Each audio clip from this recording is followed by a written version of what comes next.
Hello everyone, so I am here with the second part of NCERT reading of chapter 10th Microbe in Human Welfare.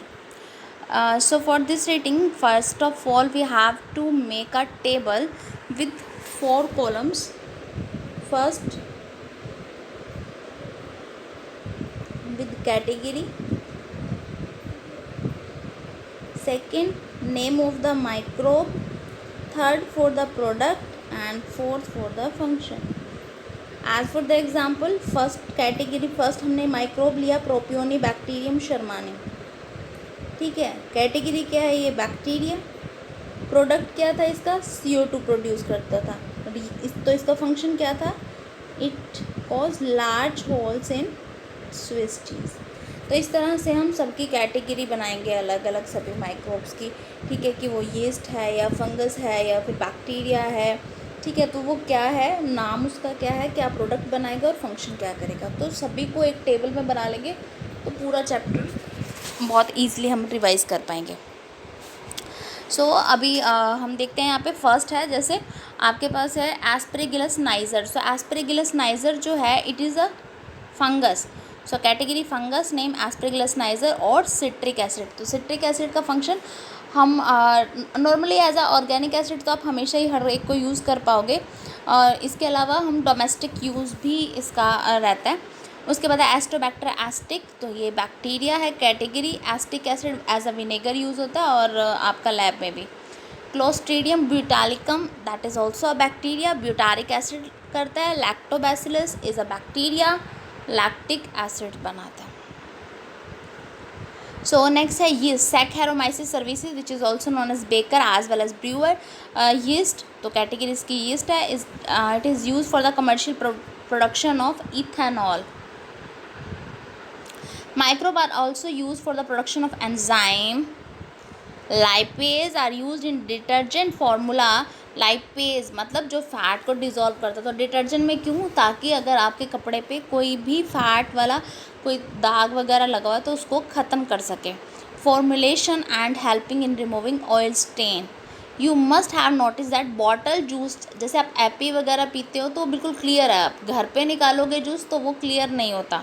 सो उसको इतना clean जो आपके पास होता है तो वो कैसे रहता है. सो बॉटल जो आपके पास फ्रूट जूस है it bought from the market are cleaner as compared to the made at home. This is because the bottle juice are clarified by the use of pectinase and protease. So please note down एक lipase detergent में pectinase and protease आपका bottle juice को clean करने के लिए. Streptokinase is produced by a bacteria Streptococcus. तो bacteria category Streptococcus, आपका bacteria का name, product streptokinase. Now what is the function? So it is modified by the genetic engineering and is used as a clot buster. आपने सुना होगा बहुत ज़्यादा जब कहीं पे प्रॉब्लम हो जाती है हम क्या सुनते हैं कि ब्लड जो है क्लोट कर गया है अंदर. सो उसको उनको जो मेडिसिन दी जाती है तो उसके अंदर स्ट्रेप्टोकाइनेज यूज़ किया जाता है ताकि वो क्लोट वहाँ से डिज़ोल्व हो सके धीरे धीरे. समझ में आया कहाँ पे? सो जिनको हार्ट अटैक की प्रॉब्लम है, उनको क्लोट होने की प्रॉब्लम बहुत ज़्यादा हो जाती है तो उनको स्ट्रेप्टोकाइनेज पक्का उनकी मेडिसिन में रहेगा. क्लियर?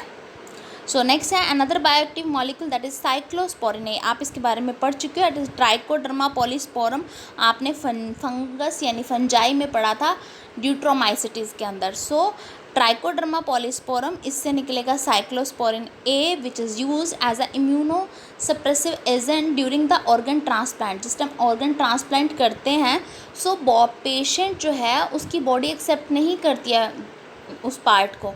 तो वो पेशेंट का जो ऑर्गन है, जो उसका इम्यून सिस्टम है, उसको थोड़े टाइम के लिए सप्रेस करना पड़ता है. तो इसको यूज़ किया जाता है ताकि थोड़े टाइम के लिए बॉडी जो है वो रिएक्ट ना करे. नेक्स्ट है statin. It is produce by a yeast. So category yeast, name है मोनासक्कस परप्यूस. देखो कि स्पेलिंग को कैसे याद करना है. तो स्पेलिंग को याद करना क्योंकि अगर आपको बोर्ड एग्ज़ाम भी देना जो +2 के स्टूडेंट्स हैं. सो देखो नाम लिखते हैं हम मोना. ठीक है, फिर है सक्कस SCUS सक्कस. पर PUR पर ईयस. सो बोलेंगे परपियस. ठीक है। सो मोनोसेक्स परपियस जो है ये आपके पास निकालता है statin and it is use as a blood cholesterol जो है उसको लोअर करता है। सो जिनका भी ब्लड कोलेस्ट्रॉल बड़ा होता है उनके मेडिसिन में स्टार्टिन को यूज़ किया जाता है which is a product produce by Monascus purpureus. ठीक है। सो ये हमारे पास कुछ थे। इसके अलावा एक और बैक्टीरिया हमने कल पढ़ा था प्रोपियोनिबैक्टीरियम शर्मानी। सो उसकी स्पेलिंग देखते हैं, काफ़ी ईजी और काफ़ी इंटरेस्टिंग है। सो देखो नाम है प्रोपियोनी। ठीक है। बैक्टीरियम आपको फटाफट से याद हो ही जाएगा, बैक्टीरियम शर्मानी, शर्मा जी, ठीक है ना। सो प्रोपियोनी बैक्टीरियम, शर्मा की स्पेलिंग नी। हमारे सराउंडिंग में से पंजाबी में तो किसी को अगर बुलाना हो तो उसको कहते हैं नी, सुन ले, मतलब सुन लो बात को। ठीक है। सो प्रोपियोनी बैक्टीरियम शर्मा नी। ठीक है।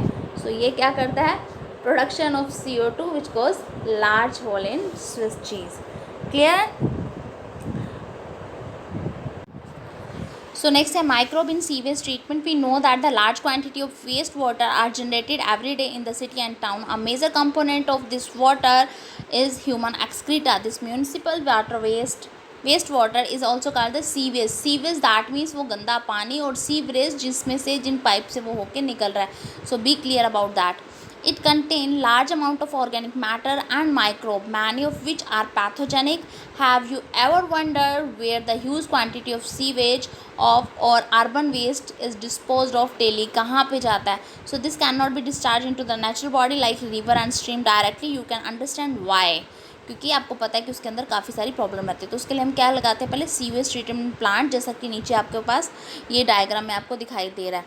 तो यहाँ पे हम गंदे पानी को साफ़ करते हैं।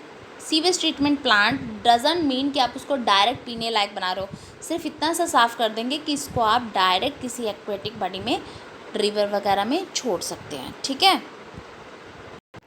सो दो तरह के ट्रीटमेंट करेंगे हम इसमें, एक प्राइमरी ट्रीटमेंट, एक सेकेंडरी, जैसा हम कंसेप्ट में पहले ही ऑलरेडी क्लियर कर चुके हैं।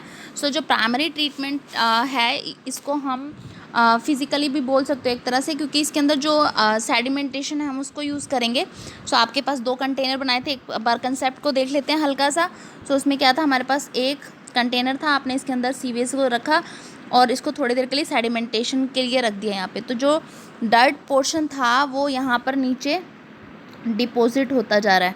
ठीक है। और ये जो डर्ट पोर्शन है इसको हम बोल देंगे प्राइमरी स्लज। ठीक है। इसमें पैबल हो सकते हैं छोटे छोटे, ठीक है, सॉइल पार्टिकल हो सकते हैं। अब ये जो पानी है इसको हम यहाँ पे सेकंड वाले कंटेनर में यूज़ कर लेंगे। ठीक है। ये जो सेकंड कंटेनर है हमारे पास, इसके अंदर फिर इसको लेके आएंगे, इसको बोलेंगे हम डिकेंटेशन। तो यहाँ से पानी यहाँ पे आ जाएगा। यहाँ पर जो ट्रीटमेंट होगा इसको बोलेंगे हम सेकेंडरी ट्रीटमेंट और biological treatment. So why it is known as biological treatment, क्योंकि इसके अंदर हम लिविंग ऑर्गेनिज्म को यूज़ करेंगे। ठीक है, एज अ फ्लॉक्स। सो फटाफट से देखते हैं इसको। See these treatment steps basically involve the basic removal of particle large and small from the sewage through the filtration and sedimentation and then decantation. These are removed in stage initially. Floating debris is removed by sequentially filtration, then grit are removed by sedimentation. All the solid that are settled in the bottom, it is known as primary sludge, and the supernatant forms are effluent. तो अब इस इफ्यूलेंट को हम पास कर देंगे secondary treatment के लिए settling tank के अंदर।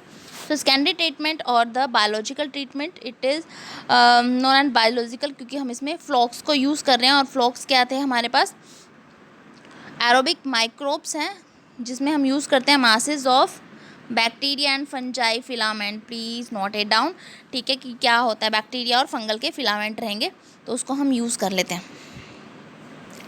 उसके बाद है आपके पास BOD। BOD आपको पता ही है, biological oxygen demand, that means amount of oxygen required by the microbes to clean 1 litre water. So जितनी BOD ज़्यादा होगी इसका मतलब पॉल्यूशन उतना ही ज़्यादा होगा।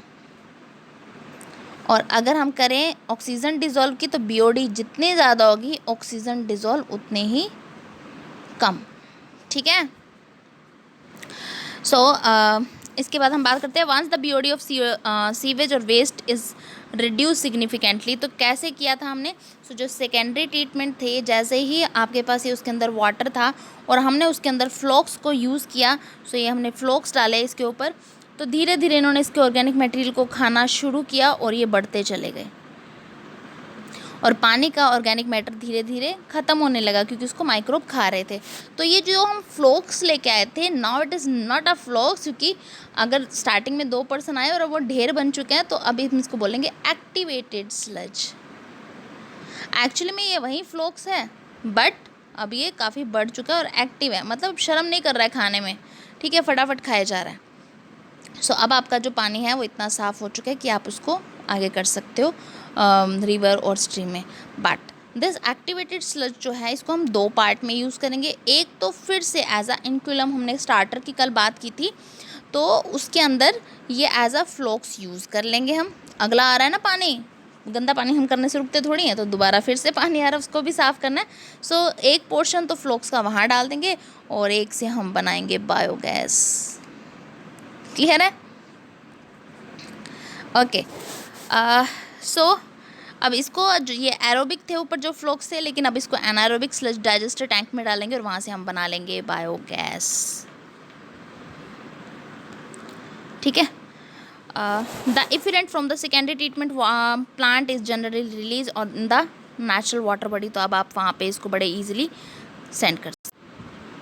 You can appreciate how micro play a major role in the treating million of gallon of waste water every day across the globe. ये काफ़ी important role play कर रहे हैं. Till the date no man-made technology has been able to reveal the microbial treatment of sewage. जितनी fastly ये हमारे लिए काम कर रहे हैं, हमारे पास अभी तक कोई ऐसा टेक्नोलॉजी है नहीं। इसके अलावा गंगा एक्शन प्लान और यमुना एक्शन प्लान है, ये आप एज इट इज़ कंसेप्चुअल में ऑलरेडी कर चुके हो, तो इसके बारे में बताने की ज़रूरत नहीं है मेरे को आपको।